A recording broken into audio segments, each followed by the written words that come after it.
Yang berikut terkait dengan, nah ini judul ya, judul dengan rumusan masalah.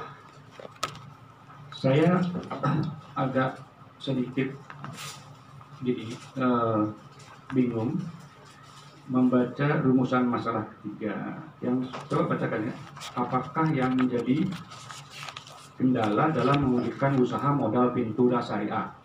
Jadi kendala dalam mewujudkan usaha modal Pintura. Padahal menurut saudara kan di sini adalah terkait dengan yang dicari model pengaturan dan pengawasan ya usaha. Sedangkan di rumusan masalah tidak Anda masalahkan mengenai model pengaturan dan pengawasannya itu ya, sebagai model. Di mana Anda bisa temukan nanti, atau di mana akan Anda bahas nanti mengenai modelnya ini?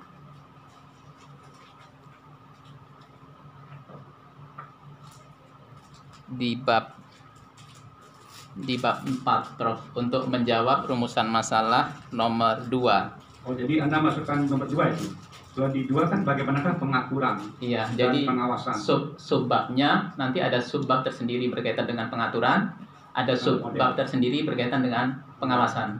Jadi di model itu nanti Anda temukan dalam Ya, pembahasan betul. di pengaturan di sini. Iya, Prof. Ya, baik, berarti saya bisa terima.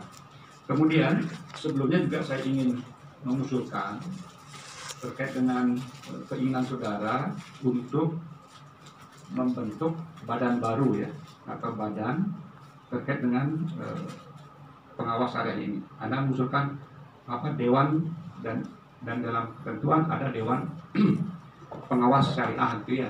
Baik. Nah, kalau dewan ini berupa satu badan terpisah dan badan baru, saya kira juga nanti kendalanya mungkin di aparatur negara atau di keuangan.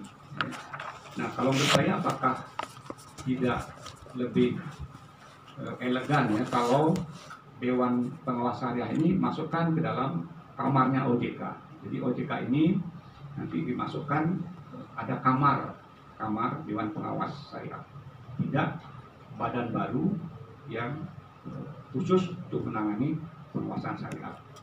Ini usulan saya, apakah tidak seperti itu? Atau memang saudara itu mengusulkan agar ada dibentuknya badan baru. Kemudian yang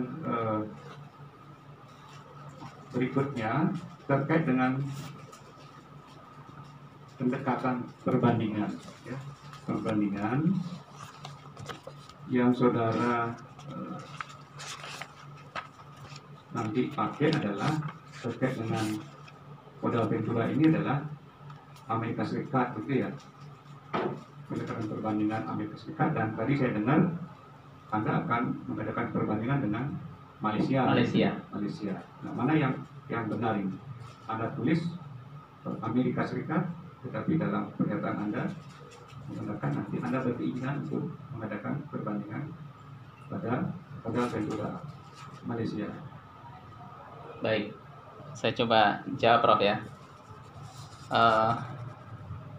Pertama, boleh saya jawab berkaitan dengan badan yang tadi baru, Prof? Oh, boleh, silakan. Baik, sebetulnya untuk Dewan Pengawas Syariah ini tadi seperti juga sudah dijelaskan oleh Bapak Profesor Dr. Abdul Somad tadi berkaitan bahwa Dewan Pengawas Syariah itu sudah diatur ternyata di Undang-Undang PT.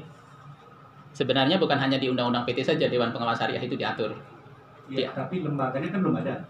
Anda juga di sini mengatakan belum ada lembaga itu dan menginginkan harus ada, kan gitu ya? Oke, ya. Betul. Dewan Pengawas Syariah itu juga diatur di Undang-Undang Perbankan Syariah. Di sana dalam pasal 32 itu bahwa setiap perbankan syariah atau perusahaan konvensional yang menerapkan usaha unit syariah itu dalam Undang-Undang Perbankan Syariah pasal 32 diatur wajib untuk mendirikan Dewan Pengawas Syariah. Nah, kemudian Dewan Pengawas Syariah itu dalam pasal 32 ayat 2-nya proses pendiriannya itu didirikan oleh rapat umum pemegang saham. Nah, inilah yang nanti ini tidak bisa dikonvert kalau misalkan ke perusahaan modal ventura, karena badan usaha perusahaan modal ventura itu kan ada 3, bisa berupa perseroan terbatas, bisa berupa PT, perseroan terbatas, CV, dan koperasi. Kalau perusahaan modal ventura berbentuk VT, mungkin bisa mengikuti pola ini, pola yang sudah diatur di perbankan syariah. Itu pun nanti harus ada regulasi khusus yang mengatur modal ventura. Permasalahannya adalah ketika badan usaha CV atau koperasi, ini kan tidak bisa, karena tidak ada organ rapat umum pemegang saham. Nah, ini juga harus diformulasikan nanti. Siapa yang membentuk Dewan Pengawas Syariah? Apakah Otoritas Jasa Keuangan? Apakah Asosiasi Perusahaan Modal Ventura? Nah, ini yang masih menjadi yang harus juga dijawab, dianalisa.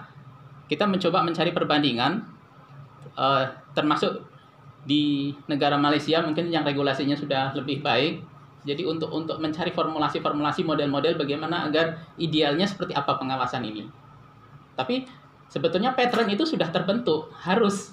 Karena kalau tidak ada Dewan Pengawas Syariah, maka kepastian hukum untuk kepatuhan syariahnya dipertanyakan. Ini bisa merugikan konsumen, kemudian juga bisa tadi risiko ketidakpatuhan syariah itu seperti kerusakan reputasi dan kerugian finansial itu sangat mungkin terjadi. Dan seperti itu, Prof. Itu yang berkaitan dengan badan tadi. Kemudian yang kedua tadi ya. Mohon maaf, Prof, saya lupa. Perbandingan, ya. Untuk perbandingannya di negara Malaysia, kalau saya tadi menyampaikan berkaitan dengan Amerika Serikat. Amerika Serikat merupakan negara yang menjadi cikal bakal awal tumbuh dan berkembangnya bisnis modal ventura itu di Amerika. Kemudian menyebar ke seluruh dunia, termasuk Indonesia. Nah, Indonesia baru masuk pada tahun 1988. Tahun 2015 dengan sudah diatur oleh Otoritas Jasa Keuangan itu muncullah usaha modal ventura syariah. Itu, Bro. Ya, ini juga menurut saya ini mengetahui Anda program S3 di Udayana ya, terkait dengan pendekatan perbandingan, dan Anda tadi hanya menyebutkan pada perbandingan munculnya modal ventura ya. Dan saya ingin memohon kepada saudara khusus ini terkait dengan pemahaman ya, atau terkait dengan pengaturan atau modal atau model ya, baik bank syariah maupun usaha-usaha syariah ya.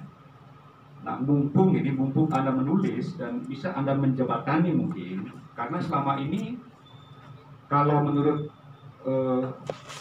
orang di luar Islam ya, mohon dimaaf ya, kalau syariah itu kan urusannya orang Islam, sedangkan yang lain kita kenal bahwa di Indonesia ini ada orang Kristen, orang Hindu. Jadi seolah-olah dia alergi kalau mengikuti prinsip atau kegiatan usaha syariah. Nah, ingin saya adalah seperti ini. Di Indonesia kan ada banyak agama ya, dan masing-masing agama itu juga mempunyai prinsip atau ketentuan terkait dengan hal ekonomi. Ya. Alangkah baiknya kalau Anda bisa membandingkan atau mengambil benang merahnya, ya. Misalnya hukum Hindu ya, kemudian hukum kanonik atau Katolik, atau mungkin hukum kalau di Weda di mana ya, di Buddha, di Pitaka dan sebagainya.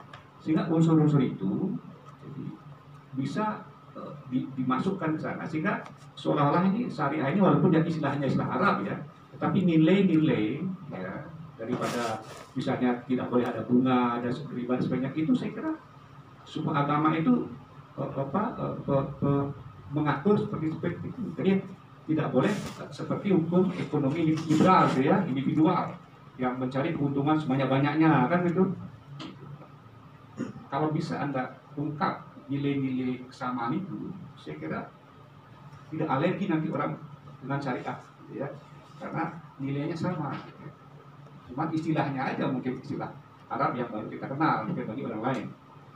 Ini satu luar biasa kalau bisa diambil kemenangannya seperti itu.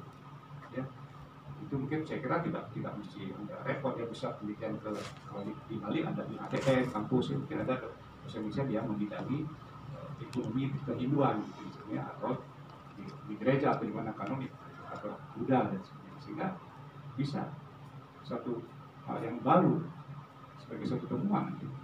Ya. Nah, untuk sementara mungkin saya terima